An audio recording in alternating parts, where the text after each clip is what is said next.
Assalamu alaykum qarindoshlar, qanday ahvolinglar? Men Amerikadan doktor Mehmet deyman. Men bugun ichki surishninki sabablari va uni bartaraf qilish degan temada qisqacha bir leksiya so'zlab o'tmoqchi. Men bu leksiyada asosliqi ichki surishninki sabablari, uning kasallik alomatlari, uning agashma kasalliklari va uning oldini olish va uni bartaraf qilish to'g'risida qisqacha bir tushuncha berib o'tmoqchi. Tövəndə diqqətinizlər leksiyanın təfsilatı bo'lsin. İçki sürüş deganimiz cho'ng taratninki suyuq yoki suvdek kelishi va uning qitim sonininki ko'p bo'lishini ko'rsatadigan bo'lib, odatda u har xil sabablar tufaylidan uchay harakatining tezlashishi natijasida kelib chiqadi. Normal yemek-içmek iste'mol qilayotgan sog'lom odamning cho'ng tarti yumshoq va uchay shaklda bo'lib, kuniga bir qitim keladi.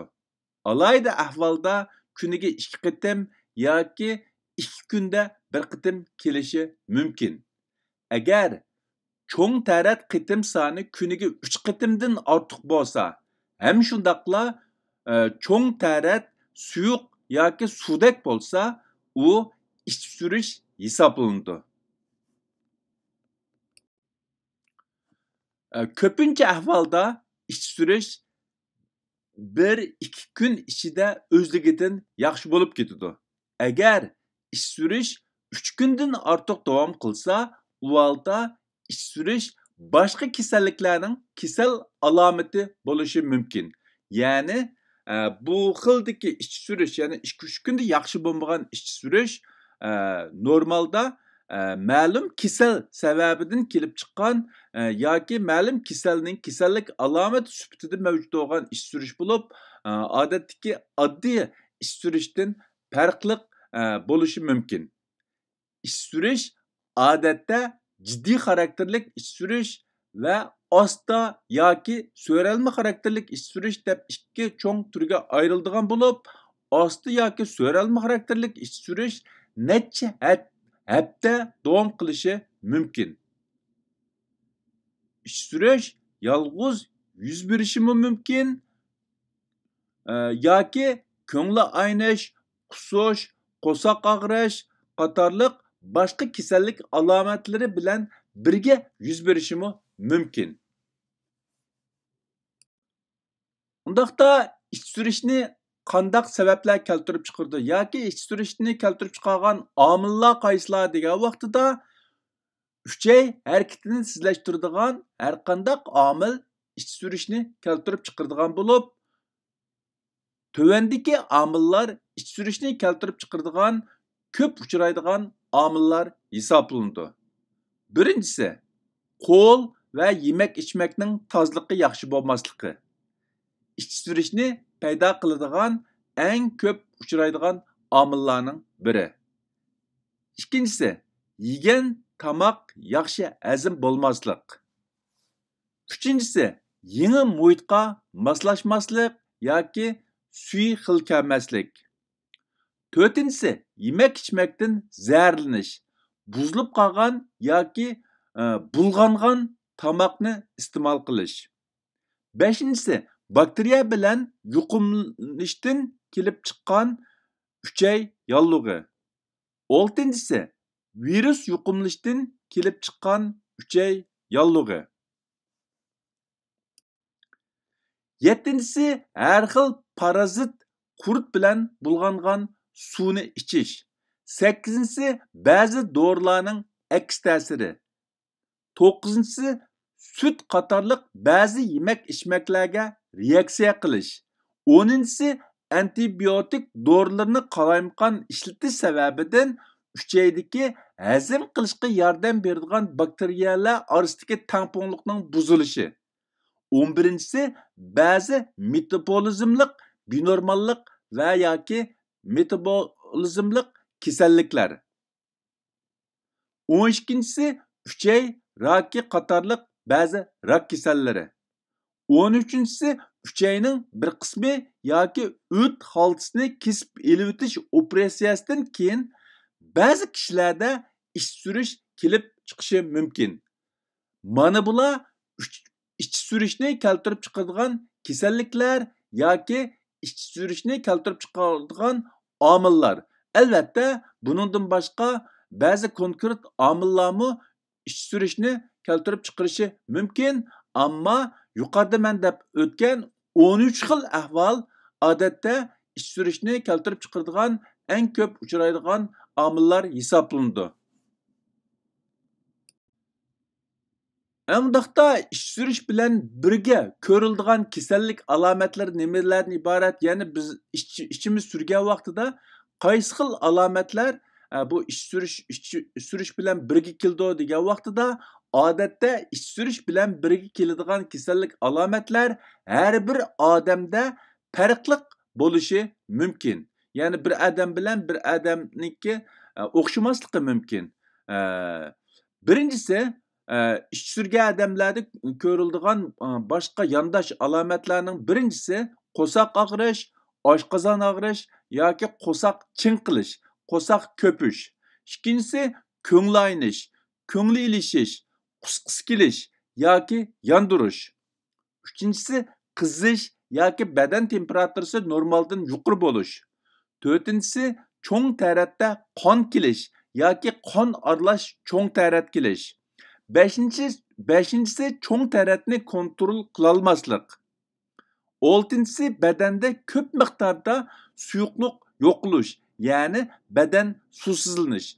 Mana bular ish surish bilan yondosh keladigan kasallik alomatlar.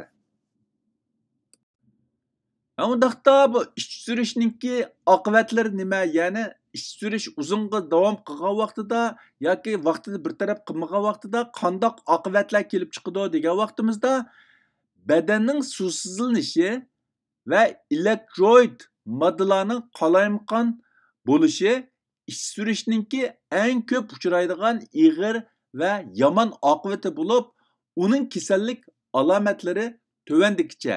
Ya'ni ish surish vaqtida bir taraf qilmagan vaqtida badanda suvsizlanish kelib chiqishi mumkin. Badanda suvsizlangan vaqtida qanday alomatlar ko'rildi degan vaqtida birinchisi usuzlik his qilishi, teri, ig'iz va burundagi shilimchiq pardalar qurishi mumkin. Ikkinchisi suduk miqdori ozlab ketishi yoki suduk rangi qiniqlashib ketishi mumkin. Uchinchisi ter ozlab ketishi yoki terlamasligi mumkin. To'rtinchisi oson charchash, oson yerib qilish, mag'dursizlik his qilish mumkin. Beshinchisi ko'zi qorong'ulashish, besh qiyish, hatto hushidan ketish mumkin. Oltinchisi bosh og'rish, yurak so'qishi tezlashishi mumkin. Yettinchisi bo'libmi bak bovoqlarda yig'ilgan vaqtida ko'zdan yosh chiqmasligi, ko'zi o'ltirishib ketishi mumkin. Mana bular ish surishninki uzunga so'zilishi yoki vaqtida bir taraf qilinmasligi sababidan kelib chiqadigan oqibat va u kishilarda bo'ladigan har xil kasallik alomatlari. Undaqda biz qanday qilgan vaqtida ish surishning oldini olg'ili bo'ldi yoki ish surishdan saqlanғili bo'ldi degan vaqtida birinchisi shaxsiy tozaliqqa alohida e'tibor berish.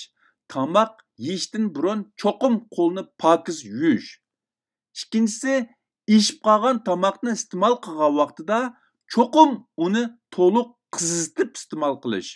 Uchinchisi pokizlangan yoki bexatar usulda pishirilgan yemekliklarni iste'mol qilish.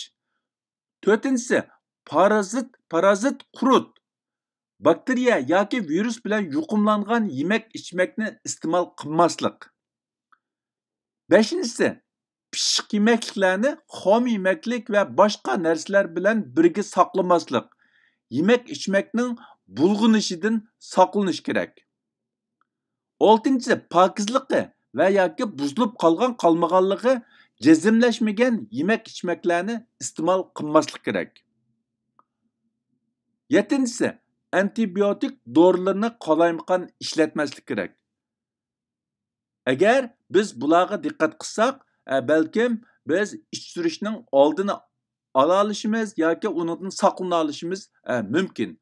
Chunki men yuqorida deb o'tgandagidek ish surishninki sabablarida eng ko'p uchraydigan sabab tozliq yoki yemek ichmakninki bulg'unishi bo'lib, agar biz bularga alohida diqqat qilsak, shu ish surishninki oldini ola olishimiz yoki uningdan saqlana olishimiz mumkin. Undaqda bu ish surishni qandoq bir taraf qilamiz yoki qandoq davolaymiz degan vaqtida, birinchisi gumonliq deb qaralgan har qandaq yemek ichmakni iste'mol qilishni darhol to'xtatish kerak. Ikkinchisi, vaqtincha süt va süt mahsulotlarini iste'mol qilmaslik kerak. Uchinchisi, suv to'liqlashga alohida ahamiyat berish, badanning suvsizlanib ketishidan saqlanish kerak. To'rtinchisi, agar ish surish 2-3 kun ichida yaxshilanmasa yoki tadrijiy ig'irlashib ketsa, darhol doktorga ko'rinib, tekshirish ilib berish, ish surishni keltirib chiqargan sababni aniqlab chiqish, aniq diagnoz qo'yish kerak. Beshinchisi, agar ish surish bakteriya bilan yuqumlanishdan kelib chiqqan bo'lsa, antibiotik dorisi ishlatish.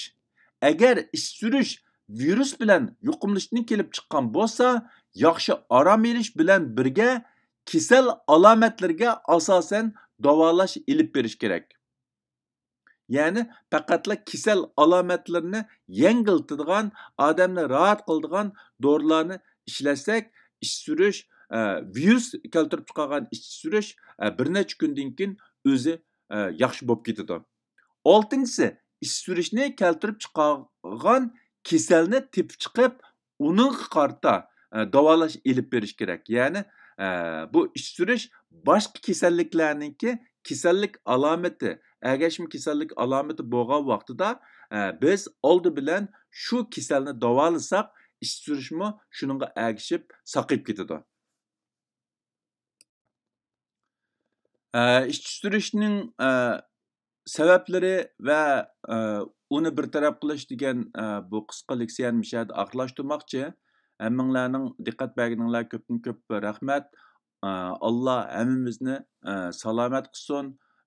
Ko'rishga omon bo'linglar. Xayr xo'sh, Xudoga omonat.